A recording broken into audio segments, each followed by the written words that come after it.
जिनके यहाँ पितृदोष होता है, कालसर्प दोष होता है, वास्तु दोष होता है, उनको ज्यादा कुछ नहीं करना होना।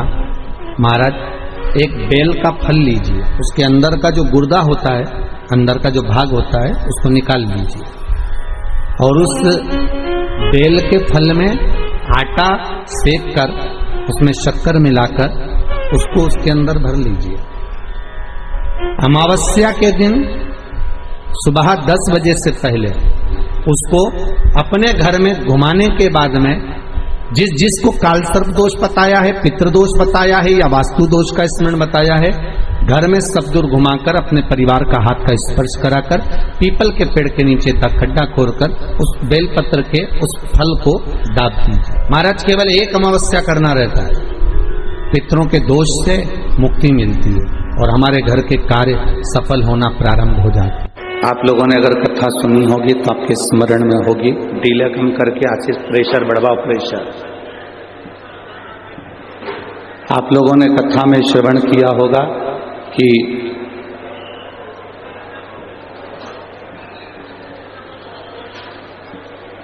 अपनी जिंदगी में फायदे के लोग कम ढूंढना।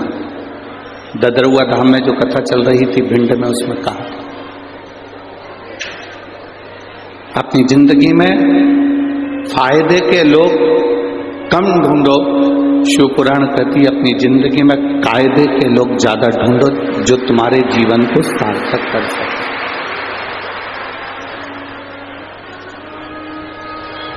जो तुम्हारे जीवन में कुछ अच्छा कर सके, तुम्हारे जीवन को कुछ अच्छा दे सके, तुम्हारे जीवन को कुछ अच्छे लक्ष्य तक पहुंचा सके।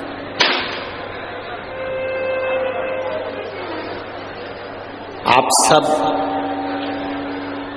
लाखों की संख्या में यहां पर शिव महापुराण की कथा सुनने के लिए जलगांव की पवित्र भूमि पर पहुंचे हो।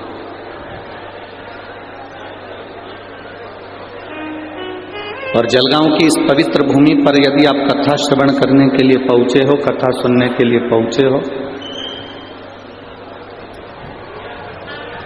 तो बड़े जटाधारी महादेव से प्रार्थना करना, भगवान शिव से विनती करना, भगवान शंकर से प्रार्थना करना कि जिस कथा को आप श्रवण करने के लिए पहुंचे हो, देवादिदेव महादेव आपकी झोली खुशियों से भरकर यहां से भेजे और आप भगवान की भक्ति पाकर जाएं।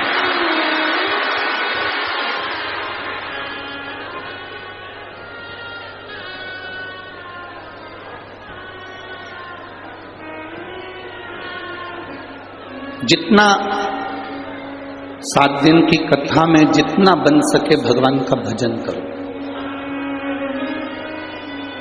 पंडाल में जहां कहीं भी बैठो श्री शिवाय नमस्तुभ्यम जपते रहो, भगवान का नाम जाप करते रहो, जहां जगह मिल जाए।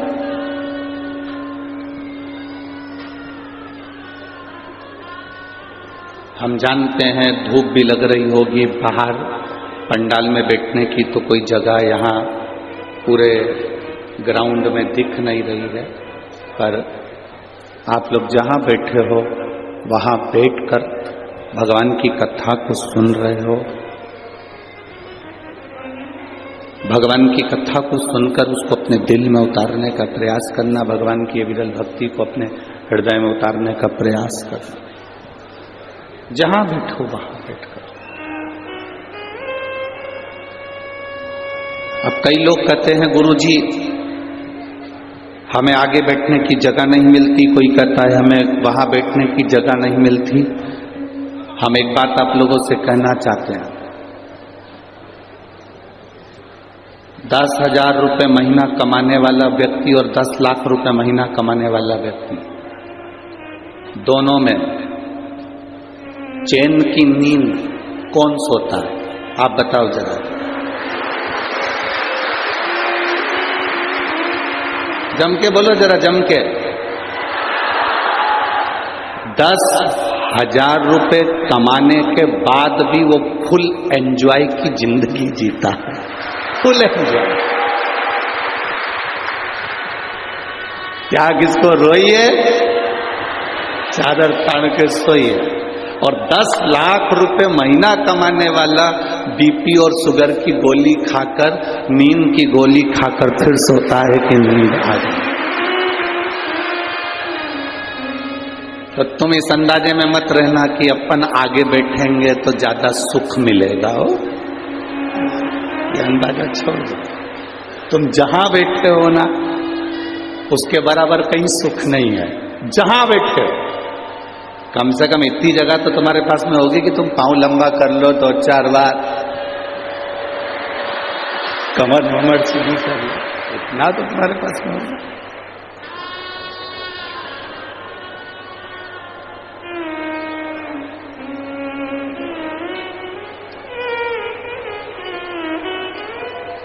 बड़े बनकर कोई सुख नहीं है जितना छोटे बनकर सुख है।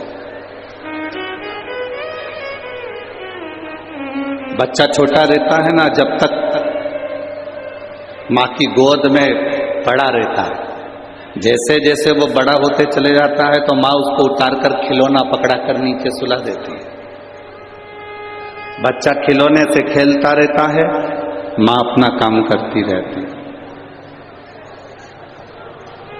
जैसे जैसे बच्चा बड़ा होते चले जाएगा, वैसे वैसे उसके हाथ में खिलौना पकड़ा दिया जाएगा और वो खेलता रहेगा।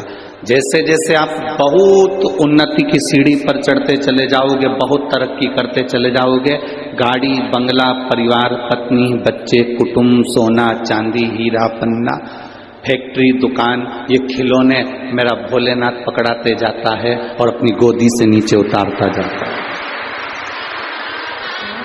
जितने छोटे बने रहोगे उतने परमात्मा के करीब बने रहोगे, भगवान के नजदीक बने रहोगे, भगवान के पास बने रहोगे। जितने छोटे हो उतने परमात्मा के करीब हो।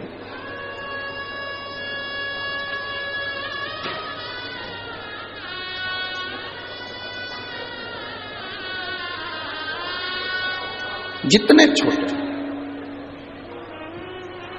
आज कोई बता रहा था, गुरुजी पंडाल में कथा सुनने के लिए बाहर के लोग कम आए हैं, जलगांव के लोग ज्यादा हैं। तो हमने कहा जलगांव वाले तो रोज अपने घर चले जाएंगे। नहीं गुरुजी, वो तो बोरिया बिस्तर लेकर आए। हमने कई लोगों से पूछा कि तुम तो जलगांव में रहते हो, रेलवे स्टेशन के पास रहते हो, वहां रहते हो, वहां रहते हो, तो तुम अपने घर क्यों नहीं जा रहे? कि ट्रैफिक में फंसने तो अच्छा है कि कथा में 7 दिन की कथा सुन ले, कौन आए कौन जाए, दूर गाड़ी रोक दी, पैदल चलना पड़ जाए, इसलिए अपन तो अलमस्त होकर बहू से कह दिया, बच्चों से कह दिया, जब आओ तो हमारे लिए कुछ लेकर आ जाना, हम तुम्हें मिल जाएं तो हमें दे जाना, ना मिले तो पड़ोसन को खिला जाना। आ जाना हो, मौका मिला है जलगांव वासियों को। एक बार चौधरी परिवार के लिए जोरदार ताली बजाओ जिन्होंने ये मौका आपको दिया। ये मौका मिला है आपको। कहीं भगवान की कृपा, देवादिदेव महादेव की करुणा हो गई तो ये कथा जलगांव में हो गई। ये प्रभु कृपा से।